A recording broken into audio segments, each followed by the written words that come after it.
Hi guys, I'm Terry Fullerton in Newton County, and today I'm going to walk you through the curriculum we're using for junior conference during the Global Awareness Time, which is called One Clip at a Time. Everything starts with a simple idea. And it is from a bigger curriculum called One Clip at a Time curriculum that Miss Brittany Teets in Rockdale County and I use in Newton County for our 4-H programs. So you'll be able to download the lesson if you want to follow along, and all the instructions should be in there. If you have any questions at all about it, something doesn't quite make sense, please do email one of us or give us a call. My number is 770-784-2010, and Miss Brittany can be found at 770-278-7373. But again, hopefully everything's in the lesson for you, and we'll be able to walk you through it. The materials that you should have when you arrive at junior conference would be paper clips, and there should be a variety of sizes and colors for you. Hopefully no one gets left having to choose a specific one, and please don't hand them out so that you assign one to someone, that you do want to give them a choice. The next thing is some chart paper or something else to write on and a marker for that. You should have a computer and projector with the movie clip on it for you to show. There are handouts like this, two sides to them, one for every person, as well as something to write with. And 10 pictures. It's actually pairs. There's 5 different pictures, two to each of them. And those are hopefully on some sort of harder paper because these will be reused for every class we teach. And these clips, looks like movie clips, and hopefully they'll already be cut apart or they'll give you some scissors to cut those apart. There should be at least one per every person available, and some staplers in order to clip those together. And when you staple them together, if you can kind of try to line it up so it looks like movie clips would be great, but however that works out best would be fine. So they'll look kind of like this when they're all cut apart. So if you follow along on the procedure, as they come into the room, you can go ahead and while they're settling in, go ahead and let them start pondering over which one to choose, because some of them take a while to pick a paper clip, and then get something to write with and their handout. On the handout, it has the instructions already on it, so they can go ahead and start. It asks, what comes to mind when you see this paper clip? What do you think about? What is it made of? Describe what you see. What have you seen a paper clip do? Why did you choose this paper clip? And they can go ahead and start writing that down. Once it's time for class to start, make sure the last person had about 2 minutes in order to participate, and you can go ahead and start calling on folks and getting it started. So we go back to the procedure. It says go ahead and go around the room and let a few people share about why they chose their paper clip, and hopefully you'll get a couple of different answers. Then we say, as you can see, we all wrote different reasons of why we chose our paper clips. We are all different, and we're going to talk about celebrating those differences today. On your paper, you have a T-chart labeled See and Hear. And you'll see that on their chart. It's here at the bottom. And then you can draw the same thing up on the chart paper as well. Let's watch a short movie clip from the movie Paper Clips that was made in the small town of Whitwell, Tennessee. I want you to write down things you see and observe about the movie and things you hear about Whitwell on your chart. And then we're going to start the movie clip and let that run.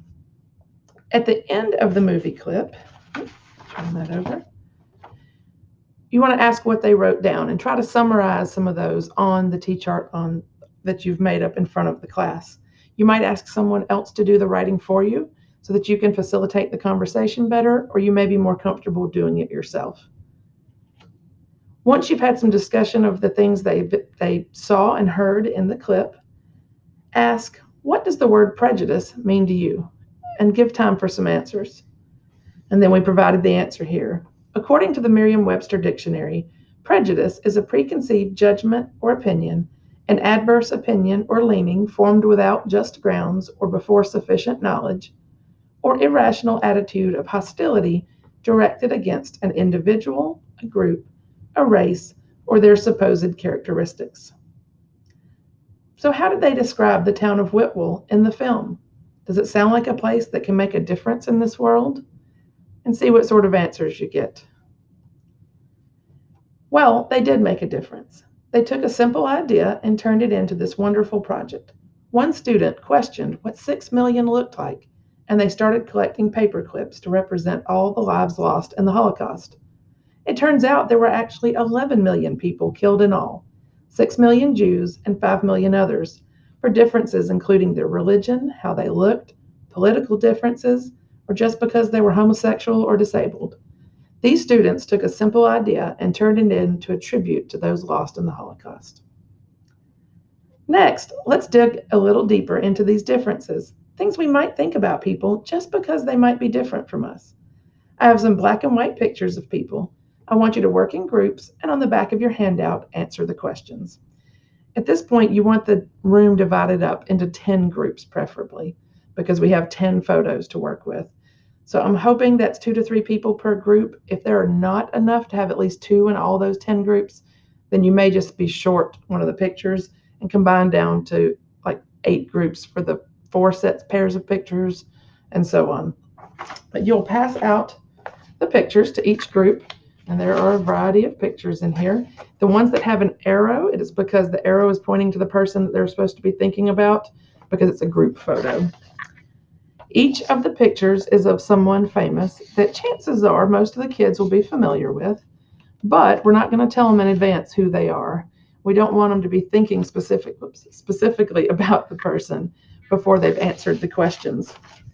And what they'll work on is, when do you think the person lived? What country or region do you associate with this person? What was this person doing when the photograph was taken? What can you tell about this person based on the clothes he or she is wearing? Facial expression. What other things do you think you know about this person just by looking at the photo? And the point of this is to get some ideas about what stereotypes we might unintentionally put on people when we're looking at just looking at their appearance. And these are all childhood pictures of people that you may know. Once they've worked for 3 or 4 minutes, or just kind of gauge how much time is left and whether or not we have more time to work if they seem really excited, then have them find the other group that has the same photo and compare answers. We'd like to see what they had in common and what they might have had different. Once they've had a little time to talk about that and identify what they had in common, allow each of these larger groups, so now you'd have 5 groups, present about their picture. As they present each one, after everyone has a chance to hear about the things they thought about the person, they could make a guess as to who it is if they think they know, and then you have some biographies. So you'll be able to tell who the photo is to the entire group and read just a little bit about them and tell everyone and see if they're surprised about the assumptions they made and if they were accurate or not. Finally, we're going to follow up with some other questions. You can ask the entire group, why did you assign certain descriptions to the pictures? Were your descriptions accurate? Was the person immediately recognizable, or were you surprised to find out who it was? What do they have in common, or what makes them different? Have you ever been in a situation where you were falsely stereotyped? How did it make you feel?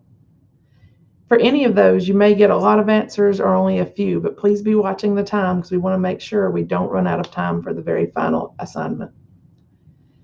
We all made stereotypes about the people in the picture based on the way they carried themselves or the way they looked, and most of us were wrong about the person in the picture. We have to start being open to people's differences and get to know people and be nice to people, even if they're different from us.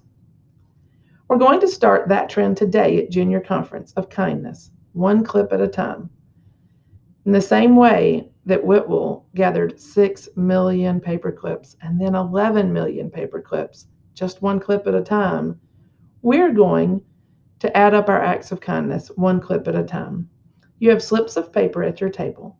I want you to write down something that you have seen this weekend so far that was an act of kindness, either that you did or you saw someone else do. If you have more than one, feel free to write on multiple slips of paper if needed. At this point, once they start writing on them, you can go ahead and start stapling them together into a one long strip. Also, remind everyone that these will also be available in the lobby of the auditorium throughout the weekend. So hopefully, as they do more acts of kindness, they'll be able to add more slips throughout the weekend. At the closing assembly, We hope to have the chain in the auditorium to show you just how big our acts of kindness have grown. I hope you'll accept people's differences and remember to be kind to all people. And that is it. Hopefully, that's pretty simple. And again, if you have any questions, feel free to give either of us an email or a call. We would love to talk to you. And hopefully, everything goes really smoothly. We're super excited about it, and we're super excited that you have been selected to represent us at Junior Conference. So, good luck to each of you and have fun. Thanks.